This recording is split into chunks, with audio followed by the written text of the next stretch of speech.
Morning, everybody. Welcome back to another episode of Cup of Joe with Average Joe in the morning. Welcome to the show, everybody. I'm Average Joe with the Sons of Nephilim. So one thing I want to talk to you about today on this beautiful, foggy morning here in Galveston. Yeah, that's right. It's yet another foggy morning. Either that or I just batch recorded these and then cut them up and scheduled them to be posted so I didn't have to worry about it for a few days. But if that were the case, then I would be making predictive prophecies, if you would, about the state of my life over the next few days. And right now, there's a lot of things that could be different. You know what I'm saying?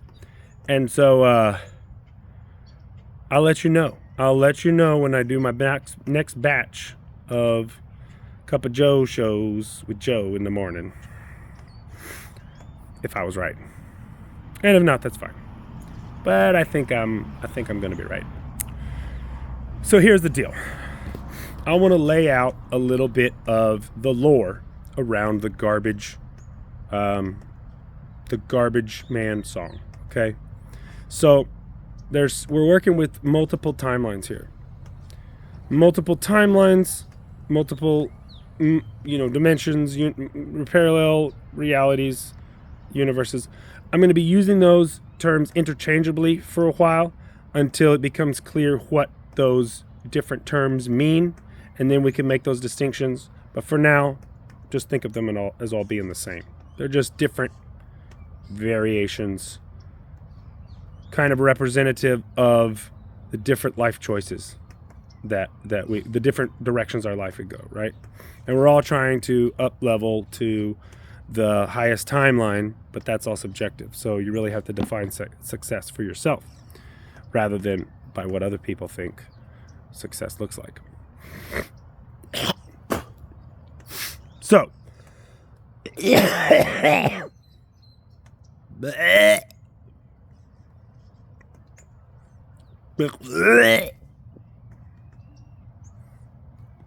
should probably eat something. Adrenaline's been going. Been drinking way too much coffee. Okay. Shut it down. All right, so what I want to do is get into the lore of the garbage dimension. So let me paint you a picture, all right? So the garbage dimension is a pocket universe. So that's not quite parallel universes and everything. A pocket universe is a contained kind of dimension between, it's kind of the space between dimensions, okay? The space between dimensions is the void. But a pocket universe, there's a whole bunch of different ways a pocket universe can exist. But think just about it as like a small container. I don't even know. It's a pocket universe. Just think of it whatever you want to think of it as. Don't put that on me. So it's a pocket universe where the entire Earth has been commodified and turned into garbage. So completely different than this reality. Obviously, everything's fine here. But in this pocket universe, the garbage dimension, everything is not fine. All the natural resources have been overly processed through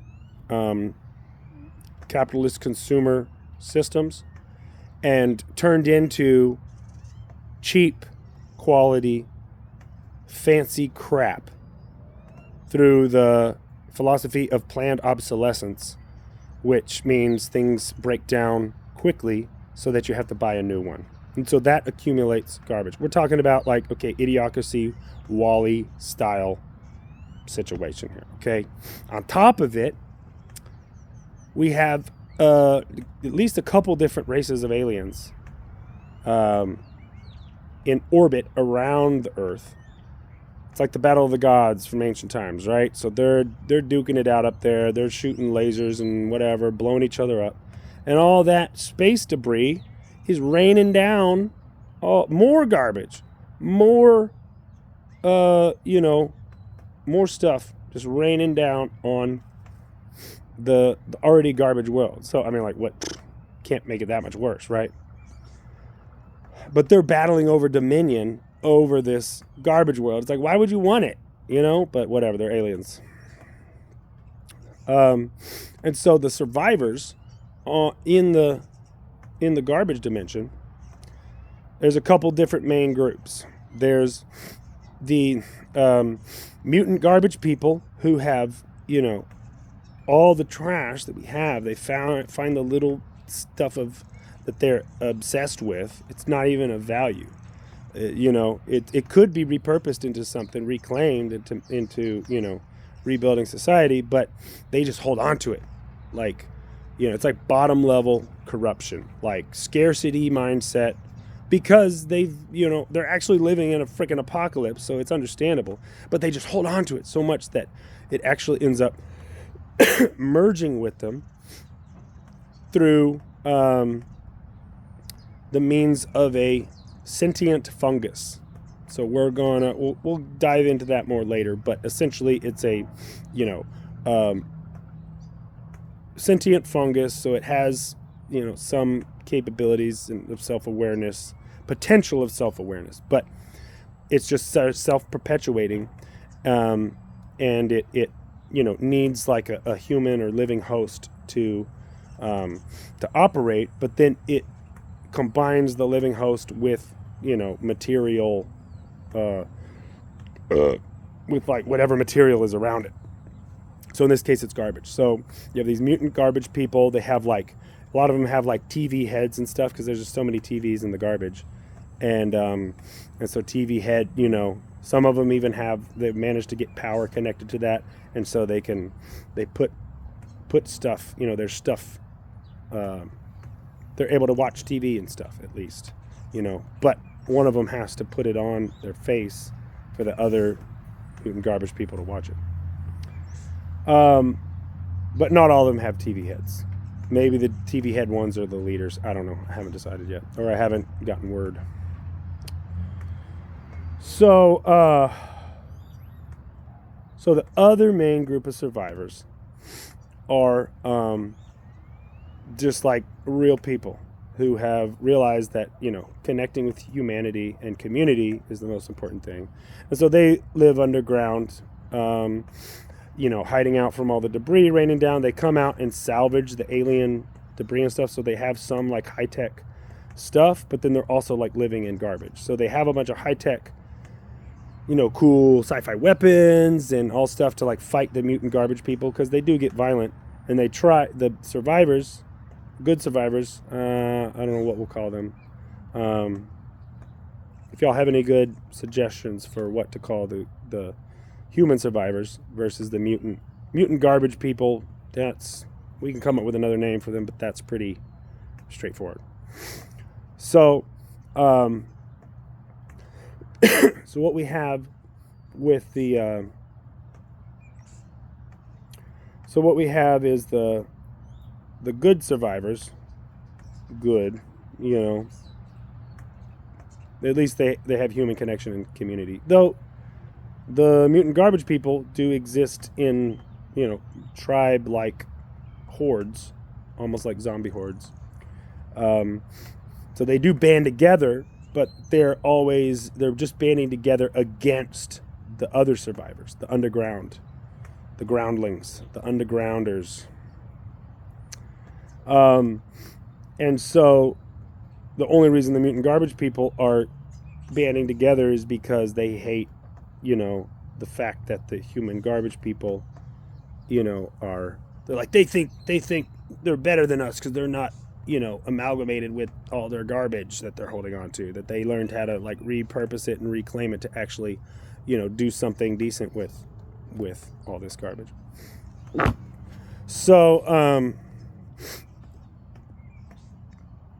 So anyway, mutant garbage people. All right. So there's a society of the human survivors living underground, high-tech, salvaged, you know, weaponry, and ideally they're making, you know, filtration systems for water, and they're able to run electricity for their underground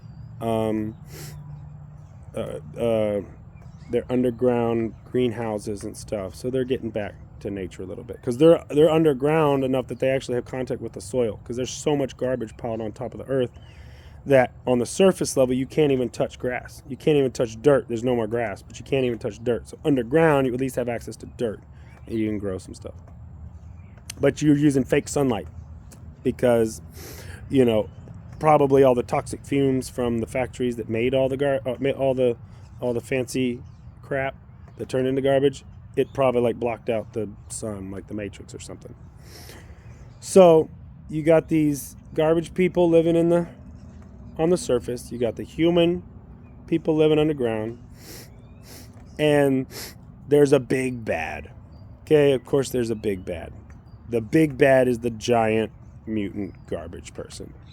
And it's just, multiple garbage people amalgamated together. So actually the mutant garbage people are afraid of it as well, because it will consume them. It like mashes them all together, and they get trapped in there, and they're like semi-conscious, and they're like, no, help me. But it's this big ass, giant mutant garbage person.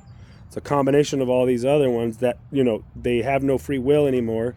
They're completely given over to the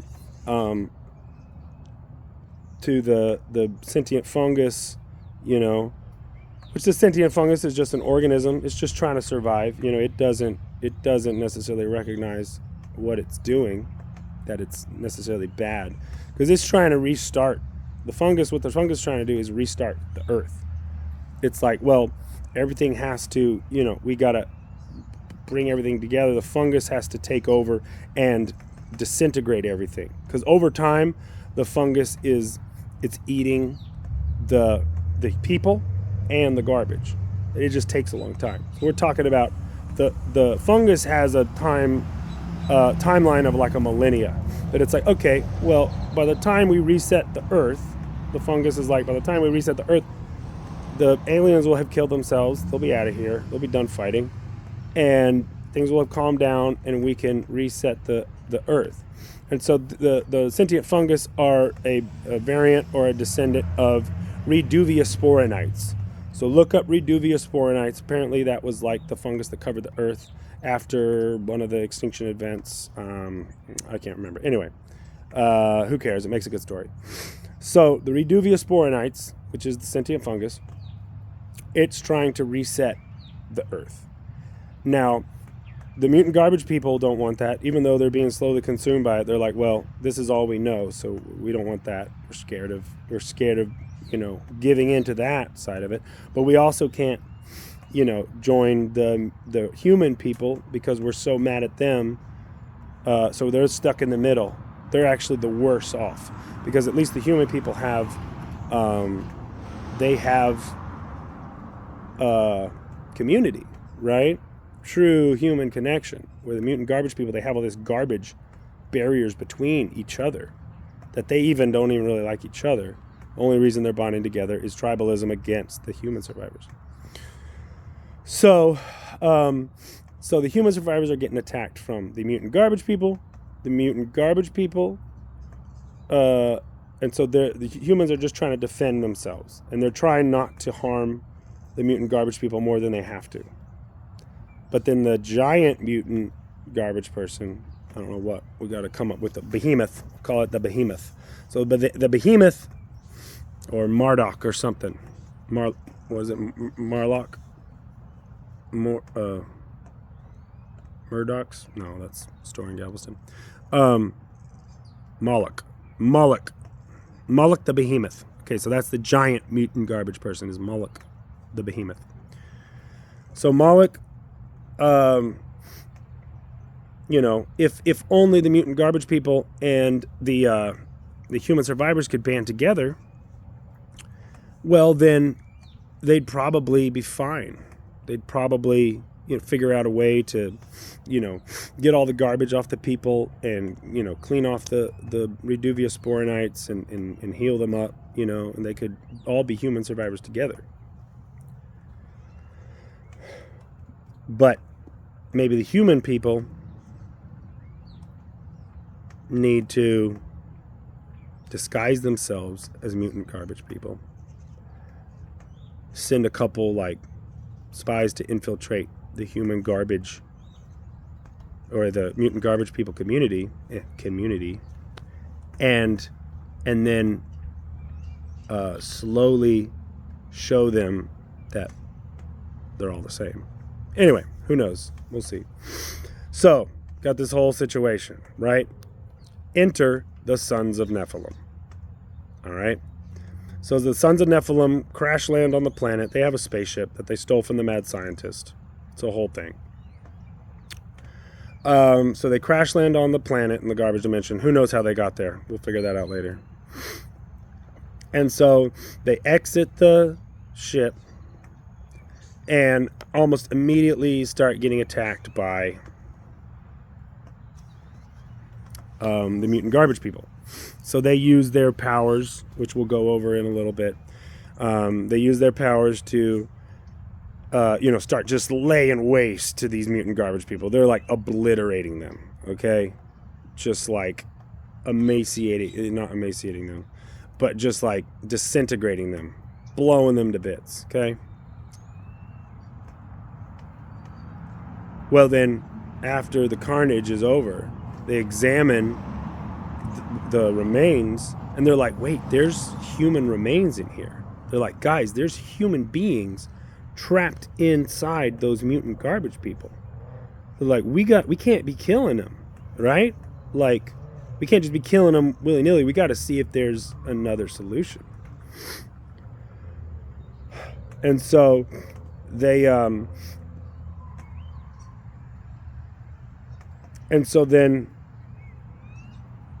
then they hear something. They're like, what's that sound? And they go look over like a garbage hill, and they see this little kid playing in the garbage, a little human child. And they're like, what is going on? What is going on with this? None of them are equipped to handle a kid. They're like, what are we going to do about this kid playing in the garbage? Well, then they hear like a rumbling noise, and over the next garbage hill, there comes tearing a, Mad Max style repurposed, built out garbage truck. Okay, badass, all the hodgepodge together. They got the crane arm working and everything. They got the garbage men holding onto the back, and it like drives up and screeches to a halt, spilling garbage everywhere, and the garbage men hop off and they grab the kid and they take the kid, and then they drive off. And the sons are like, what the hell? We got to go rescue this kid. So they chase after them. They chase after this garbage truck, and they're following it, and it disappears. And they follow to where it was, and they're like, man, where did it go? We got to find this. Well, so then a doorway appears, or like the trash moves, and this single person comes out, and he looks kind of mystical. Maybe he's like, looks kind of wise and wizardly, and he's like, the prophecy has been fulfilled. You must come with me. You must come with me to succeed the others, the elders. The prophecy has been foretold that you would come to succeed the elders. They're like, what is this guy talking about? They're like, do y'all have that kid? He's like, the child is safe. Come with me, I shall show you. So like, all right, man. So they follow this weird wizard guy down in underground. So then they meet the garbage people, the human survivors. And they go through, and it's all families and cute kids and like, people all dirty and huddled and scared. But there's a few, like, strong warriors protecting everybody. There's and then they go and they meet the matriarch. It's a matriarchal society, and she says, we are so glad you are here. Your timing is perfect. And they're like, what are you talking about? Like, what is this prophecy? What are y'all trying to make us do here? And so she says, you are here to succeed the elders. And they're like, why do you keep saying that? What does that mean? Well, then, from behind the curtain, or the grand reveal somehow, is that out comes the sons of Nephilim. But they're old. It's a variant of the sons of Nephilim. But they're all old and haggard, scarred up. Maybe they got robot parts and stuff that's been replaced. And they're like, we have protected these people for, a generation. We came here just as you did. And we succeeded elders before us, other variants of ourselves. And they say, now it is your turn to protect these people. And the sons are like, okay, we don't got time for this. They're like, isn't there like a big bad that we can just go defeat and get this over with, and then y'all can, be fine, and we'll get the hell out of here, because we got gigs. We got shows to play, and we don't have time for all this. And so the old sons are like, yeah, actually there is the Moloch, the behemoth, but he's too dangerous. It's like we just avoid him. Like we fight the mutant garbage people, protecting, again, trying not to kill them. They might kill them a little bit if absolutely necessary, but they try not to kill them. But they're there, they're like, you can't defeat Moloch. What are you talking about? You're just here to succeed us, to protect the people. And the sons are like, well, what if we both team up? Both sets of the sun, both versions, the old and young versions of the old and less old versions of the sons. What if all 8 of us go up against Moloch? And the old guys are like, I don't know. And they're like, the young sons are like, guys, we got to give it a shot. Like, this is just going to keep going on forever. We got to break the cycle. So the old sons agree. They go out and, they hunt down the Moloch, and they see it coming across the horizon, just absorbing up garbage people and more garbage. It's getting bigger and bigger as it comes towards them. And so they pull out all their powers. They pull out all the stunts. They're fighting. They're, doing combo moves with we'll do a detailed battle of it later. Well, here, let me see if I can improv some shit. So Average Joe's powers are he can see the future, and he can use his artwork to draw things, and his artwork creates portals from alternate realities. So he'll draw something, and then he can grab it and pull it into reality, kind of like Harold in the Purple Crayon. So like that. And so, he's drawing weapons and pull them out. But if he draws them too quick, they're like all warped and stuff, and they don't shoot right, and the barrel's all like warped downward and shooting into the ground and stuff, and the bullets are soft, and they're, not doing any damage. So he has to take some time and put some detail into it. So maybe he does that beforehand. Hey, I'm going to draw us all these badass weapons. And the old sons are like, what? When did you learn to do that? And he's like, bro, you have this power too. What are you talking about? So they're both drawing weapons. And so they can see the future to an extent. Well, okay. So Average Joe's main ability is he can absorb other people's powers, especially when he's around them.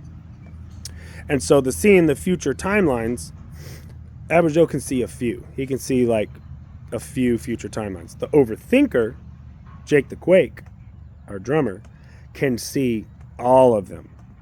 He can see all the future timelines. And he sometimes gets, a little mixed up and stressed out because he's like, he gets stuck watching the most negative timelines, but we love him, and he means well, so we keep him around. And so then Alex Hammer Zammerstein, also Jake has some like badass drum powers or something that he like, maybe hits the double bass and it, shakes the ground, and Jake the Quake, right? That's the earthquake. And so then it shakes up the Moloch, and maybe shakes up the Moloch, and like they, and some of the mutant garbage people fall off. They're free and they run off,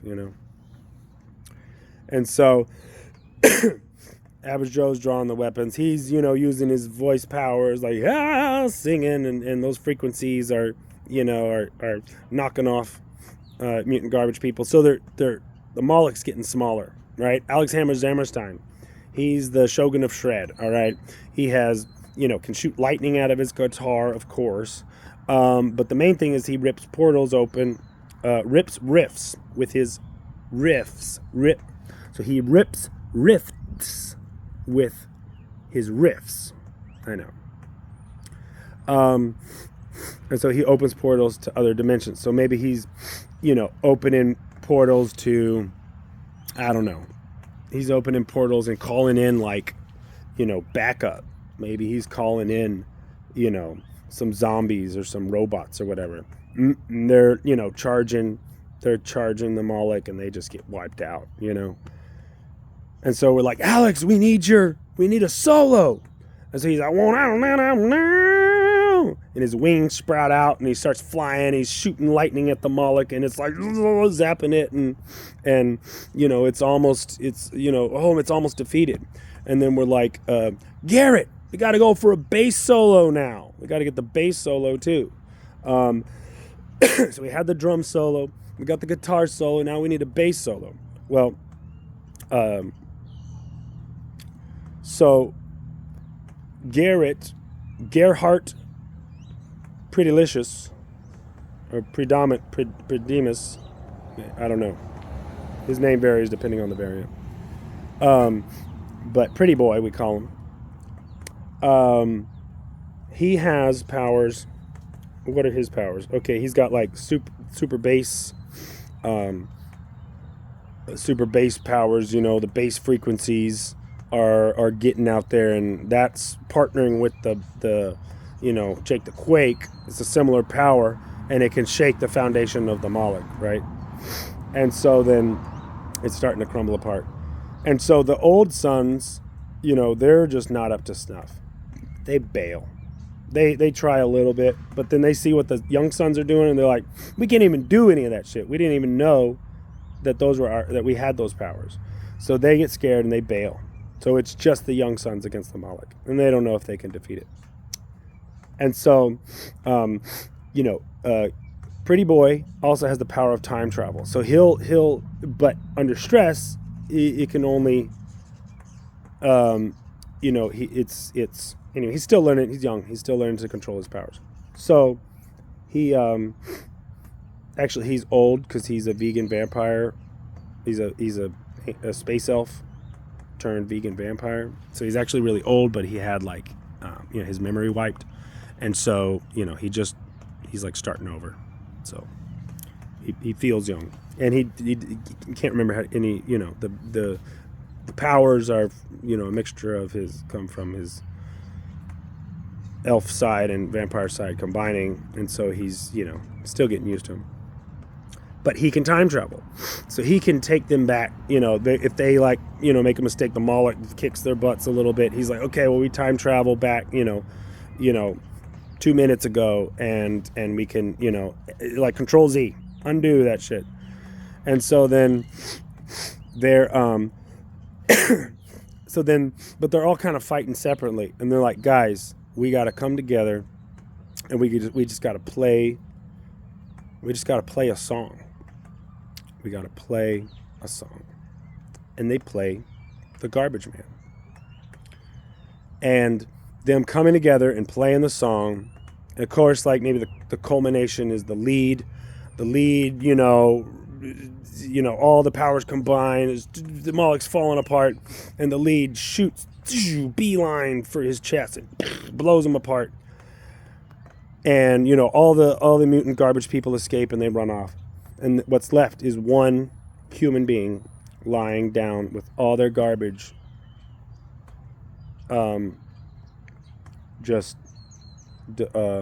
their garbage is gone. You know, all the garbage is gone. It's just the human now who was trapped in there. They finally got down to the Moloch's humanity. So they go over to him, and it's a variant of Average Joe. It's one of his clones.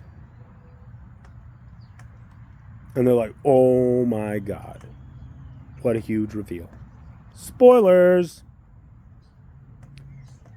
So they're like, dude, what are we going to do? And they're like, we got to kill him. And Joe's like, bro, that's my clone. Can we think about other options? And the band's like, dude. So they ask the clone, they're like, hey, man, are you good? Like, are you going to stop terrorizing people? You know, are you too far gone? And essentially the clone is too far gone. He's, you know, incoherent. He's grasping, you know, he's like trying to pull the garbage back onto him. He's been completely taken over by Reduvia sporinites, like in his brain. He's, you know, his body is disintegrated. He's barely holding it together. And so it's a mercy killing at this point. And so they have to kill him. And Joe's the one who has to do it. And so there's a big dramatic moment. He's like in tears and stuff. The band is there to support him, but they're like, dude, it's your clone. You got to do it. And so he, you know, he's like, well, let's be merciful about it. He draws, you know, like a syringe, lethal injection syringe, or, you know, whatever the most humane way to let him go. And so, you know, he injects him, and the clone fades away, and the sons sit there a little bittersweet. They saved the garbage dimension. I mean, for the most part, there's still the battle between the you know, the human survivors and the mutant garbage people are still their differences still aren't settled, but at least Moloch's gone, right? And so the sons, they go say goodbye to the human survivors. They're like, you should be good. Just, you know, keep infiltrating the mutant garbage people's encampments and stuff, and you know, y'all eventually come together. It'll be fine. Like, we got to get out of here. We got a show to make on the other side of the galaxy. So they bust ass out of there. They get in their spaceship and they fly off. Well, then the closing scene is it's like zooming in on the dead clone, right? He's laying there. And then it pans up, camera pans up, and there's the old Average Joe from the old sons sneaking back. And, you know, he, like, you know, sits down next to the dead clone in mourning. It's one of his variants, you know. It feels like it's him. And he cradles the, you know, poor withered body. He's like, this could have been me. This could have been me. And he's like, how dare they kill him? This could have been any of us. Who are they to decide who lives and dies? And the anger grows. And it opens up an opportunity for the Reduvia sporinites to creep in. And they take their hold on him. And he starts pulling the garbage towards him. And he's like, I will get those sons. I will destroy this garbage dimension. And when the next batch of sons come, I'll amalgamate them. And they will be joined with Moloch. So that's the kind of, if we reference the garbage dimension, in social media or at our show or whatever. That's kind of what we're talking about. All right, this has been Cup of Joe with Average Joe from the Sons of Nephilim. Thank you for watching, folks. We'll see y'all next time. Peace.